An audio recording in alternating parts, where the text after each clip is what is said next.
বাংলাদেশের হিন্দু সম্প্রদায়ের মানুষের উপরে তথাকথিত সাম্প্রদায়িক হামলার তীব্র প্রতিবাদ হয়েছে ভারতের দিল্লিতে। বহু বহু বছর পর, শেখ হাসিনার সময় তো বটেই, তারও আগে বহু লম্বা সময় ধরে এতটা অর্গানাইজ কোনো প্রতিবাদ সভা দিল্লিতে হয়নি। আমি বিবিসি রিপোর্টে তেমনই দেখলাম। বিবিসি একটা বিস্তারিত রিপোর্ট করেছে, সেখানে সেদিন দিনভর যা যা হলো সেটা নিয়ে তারা কথাবার্তা বলেছেন, ওখানে উল্লেখ করেছেন। এই আয়োজনটা করেছিল মূলত আরএসএস, বিশ্ব হিন্দু পরিষদ তারা, কিন্তু এটার ব্যানারটা ভিন্ন ছিল। আমি আসবো সেই জায়গায়, একটু কিছু কন্টেন্ট আমাদের জেনে রাখা ভালো। কিন্তু ওখানেই অত্যন্ত আপত্তিকর কিছু কথাবার্তা বলা হয়েছে বাংলাদেশ সম্পর্কে, অখণ্ড ভারতের কথা। দীর্ঘদিন থেকে আরএসএস তারা এই কথাটা বলে বেড়াচ্ছে। অ্যাট দ্য সেম টাইম আমাদের স্বাধীনতা স্মরণ করিয়ে দিচ্ছে। আবার সেই পুরনো আলাপ, আজকে প্রসঙ্গ আসলো, আবার একটু করতে চাই। আমাদেরকে স্বাধীনতার সময় স্বাধীনতা যুদ্ধে সাহায্য করে নাকি আমাদেরকে কৃতার্থ করেছে। দীর্ঘদিন থেকে ভারতের লোকজন এই বয়ান ছিল, শুধু ভারতের না, সারপ্রাইজিংলি আমাদের দেশে প্রচুর তথাকথিত বুদ্ধিজীবী আওয়ামী লীগ নেতারা তো ছিলই। আমার মনে আছে যখন আমরা ভারতকে নিয়ে আলোচনা করতাম বিগত রেজিমের সময়, আওয়ামী লীগের নেতারা আমাদেরকে এটা তারা স্মরণ করিয়ে দিতেন যে ভারত যেহেতু আমাদেরকে স্বাধীনতার সময় সাহায্য করেছে, তাই আমাদের চিরকৃতজ্ঞ থাকা দরকার। আমরা অ্যাপ্লিকেশনে লিখতাম না, এটা দিলে আপনার প্রতি চিরকৃতজ্ঞ থাকবো। তিনি আদতে বাংলাদেশ নিয়ে যা যা কথা বলেন, এগুলো কোনো অ্যানালিস্টের কথা না, এগুলো অ্যাক্টিভিস্টের কথা, অন্ধপাড় দলীয় ব্যক্তির কথা। মানে গত কিছুদিনে আমরা বিনা জিক্রিকে বাংলাদেশকে নিয়ে অনেক কথা বলতে শুনেছি, এমনকি বাংলাদেশে প্রচুর হিন্দু নারী রেপড হচ্ছেন, এমন বক্তব্য আমি তাকে একটা জায়গায় দিতে দেখেছি। মিথ্যারও সীমা থাকা দরকার, এই নারীর তা নেই, একেবারেই নেই। বাংলাদেশে কাজ করে যাওয়া ভারতীয় কয়েকজন হাই কমিশনার আসলে আদতে আওয়ামী লীগের পেইড হয়ে কাজ করেন, এরা সবাই তাই। ইনি ছাড়াও পিনাক রঞ্জন আছেন, পঙ্কজ শরণ আছেন, হর্ষবর্ধন শ্রিংলা আছেন। কিন্তু বিনা সিক্রি এবারকার ঘটনায় যতটা সরব, অন্যদেরকে অতটা সরব দেখি না। অন্যরা বেশ খানিকটা চুপসে গেছে। এখন আমরা কারণ আরো খুব স্পষ্টভাবে বুঝি, উনি আদতে আরএসএস বিজেপির একেবারেই গুরুত্বপূর্ণ অ্যাক্টিভিস্ট। সুতরাং আমরা ভারতের মাটিতে বিনা সিক্রিয়ার যা যা কথা বলবেন বাংলাদেশ নিয়ে, ওগুলোকে আমরা আসলে এর সাথে যুক্ত করে দিতে পারি, পশ্চিমবঙ্গের বিজেপির নেতার সাথে। রিয়ালি তিনি যেসব বলেন বিনা সিক্রিয়া একটু সফটওয়্যার ঢঙে মূলত একই কথা বলেন। এখানে লোক জড়ো করেছে বিশ্ব হিন্দু পরিষদের নেতা, তাদের নেতারা নাম আছে। বিনোদ বানশাল শুরু থেকে দৌড়ঝাঁপ করেছিলেন, মঞ্চের সামনে 3-4টে সারি বরাদ্দ ছিল শুধু সাধু সন্তদের জন্য। সুপ্রিম কোর্টের আইনজীবীরা ছিলেন। নারী সদস্যদের নিয়ে গোটা ভিএচপি শাখা প্রধান সাত্তি শাতাম্ভরা, উনি পুরোটা সময় ছিলেন নারীদেরকে নিয়ে তৈরি। অনেকেই বক্তৃতা করেছেন 3 মিনিট, কিন্তু ওই নারী যিনি ভিএসপির হিন্দু শাখার প্রধান, তিনি অসীম মানে আনলিমিটেড কথা বলেছেন, তাকে থামানো হয়নি। তিনি হিন্দুরা বেশি দিন বসে বসে এগুলো দেখবে না, এইসব হুঙ্কার দিচ্ছেন। বিনা সিক্রি বলেছেন যে বিক্রম মিস্ত্রি গেছেন এবং সেখানে গিয়ে বাংলাদেশের সাথে কাজ করতে চেয়েছেন, কিন্তু হিন্দুদের ওপরে নির্যাতন বন্ধের শর্তে না। ভারতীয় পররাষ্ট্র সচিব কোনো শর্ত দেননি, ভারত সব শর্ত দেয়া অ্যাফোর্ড করতে পারবে না। গতকাল এই ভিডিওতে বলেছে ভারতকে আসলে এই যুদ্ধংদেহী ভাব থেকে বেরিয়ে আসতে হবে, তার নিজস্ব স্বার্থে আবার কিছু রেটরিক চালু রাখতে হবে। সেটাও কেন, সেটাও বলেছিলাম। উনি বাংলাদেশের সাথে কাজ করার কথা বলছেন এবং একই সাথে তার কনসার্ন জানিয়েছেন। ইট ওয়াজ নট এ কন্ডিশন, কিন্তু উনি টোনটা এরকম দেখাচ্ছেন আর কি।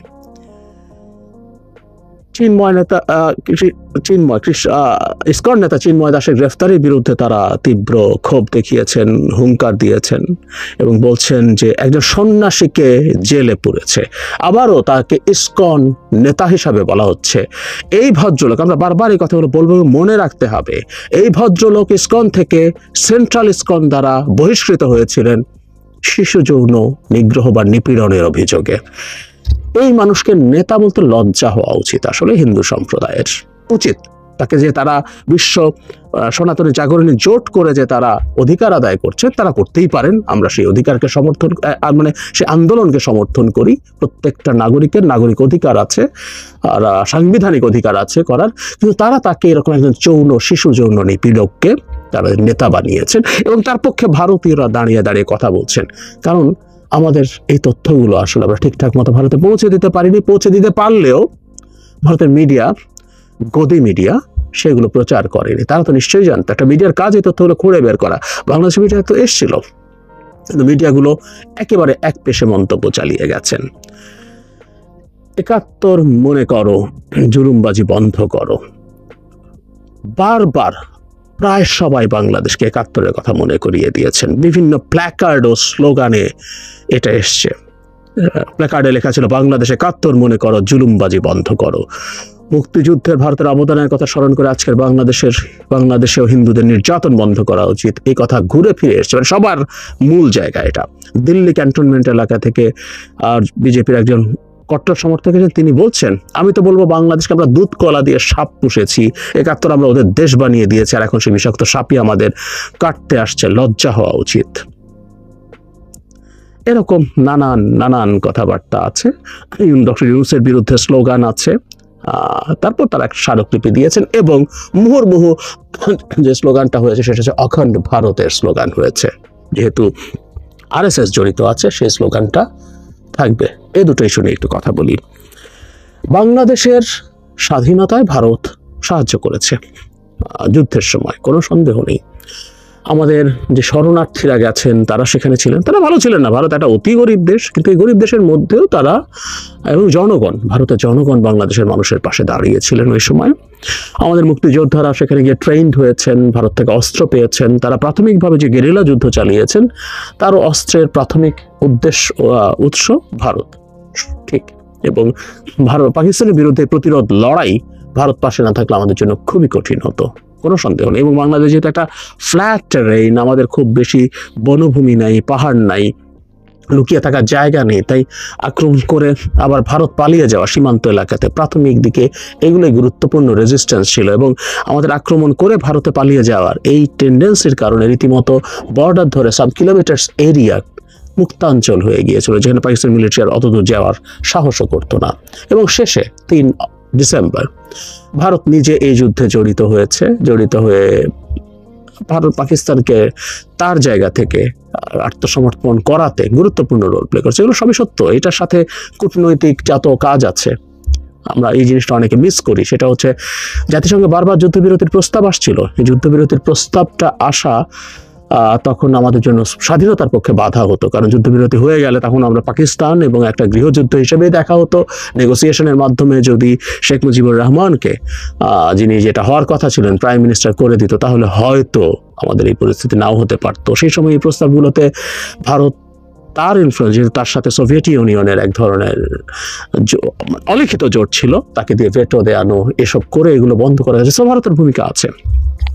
কিন্তু আমরা প্রায় একটা কথা বলি, যেটা তো আসলে একটা ট্রেড অফ ছিল, বিনিময় ছিল। ভারত আমাদেরকে সাহায্য করেছে, সবাই জানি, এখন এই কথাগুলো বাংলাদেশের মানুষ জানে, but will have to say that repeatedly. এটা ডিসেম্বর মাসও, সেটা হচ্ছে ভারত পাকিস্তানকে ভেঙে দিতে চেয়েছে, পাকিস্তানকে দুর্বল করে দিতে চেয়েছে। সেই কারণে স্ট্র্যাটেজিক ইম্পর্টেন্স আছে, তাই সে করেছে। এই ভারতই বিভিন্ন সময় বিভিন্ন কাজ করে। এই ভারতই তার মাটিতে, ইন্দিরা গান্ধী যখন ৭১-এ আমাদেরকে সাহায্য করছেন, তখন ভারতের মাটিতেই উত্তর পূর্ব রাজ্যগুলো, যেগুলোকে আমরা 7 সিস্টার্স বলি, এই মণিপুর, মিজোরাম, এরা কেউ ভারতের সাথে থাকতে চায়নি, তারা নিপীড়িত বোধ করেছে। কাশ্মীর তো জন্মের পর থেকেই, সেখানে কি ভারত তাদেরকে স্বাধীনতা দিয়েছে, স্বাধীন হতে দিয়েছে? দেয়নি, দেয় না। এটাই নিয়ম। এখনো ভারত পাকিস্তানের বেলুচিস্তানের স্বাধীনতা নিয়ে ভীষণ রকম আগ্রহী। তার দেশের মাটিতে মণিপুর জ্বলছে, কিছু করছে না, করবে না। একই সাথে পাকিস্তান আবার খুবই, তার বেলুচিস্তানের নানা রকম অন্যায় নিপীড়ন আছে, কিন্তু সে আবার কাশ্মীরকে নিয়ে খুবই ব্যতিব্যস্ত। সো এগুলো রাজনীতির ব্যাপার। আমি বলছি না এগুলো খারাপ ভালোর কথা, এগুলো এভাবেই চলে, এগুলো এভাবে, কিন্তু এটাকে মহত্ব হিসাবে দেখানোর কোনো প্রয়োজন নেই। এগুলো জাস্ট কতগুলো জিওপলিটিক্যাল হিসাব, এর বাইরের কিছু না। এটাই হলো মূল কথা, এটা হলো মূল জায়গা, মূল আলোচনার বিষয়। আর একটা ব্যাপারে আমাদের একটু আসলে কথা বলতেই হবে, সেটা হচ্ছে অখণ্ড ভারত। আরএসএস এর কিন্তু আমি বহুবার এটা নিয়ে আলাদাভাবে কথা বলেছি। তাদের ৭৫ বছর পূর্তিতে আরএসএস এই অখণ্ড ভারতের কথা বলেছিল। তাদের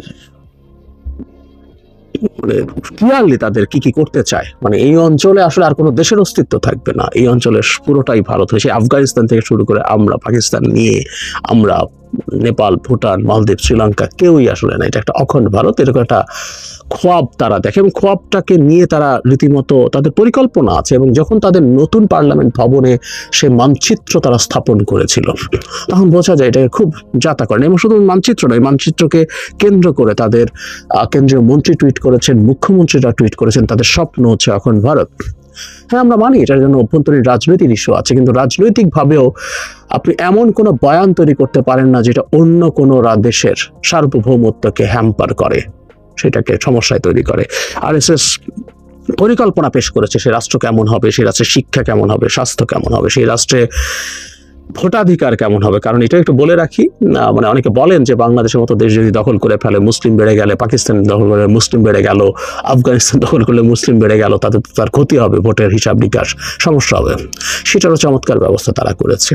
অখণ্ড ভারতে মুসলমানরা বা অন্য ধর্মাবলম্বী মানুষরা হিন্দু বাদে সব নাগরিক অধিকার বোধ করবেন, শুধুমাত্র উপভোগ করবেন, শুধুমাত্র তারা ভোটাধিকার পাবেন না। সুতরাং তাদের সমস্যা তারা সমাধান করে ফেললেন। হিন্দুরাই আসলে এখানে নির্ধারণ করবেন কারা শাসক হবেন, বাকি সবকিছু সবাই পাবেন।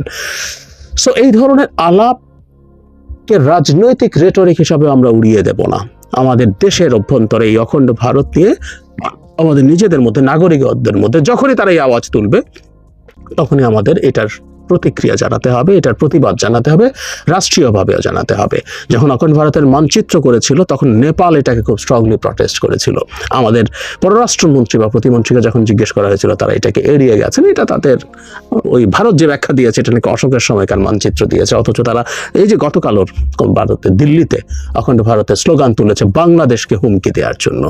এই ব্যাপারগুলো আমরা বরদাস্ত করব না।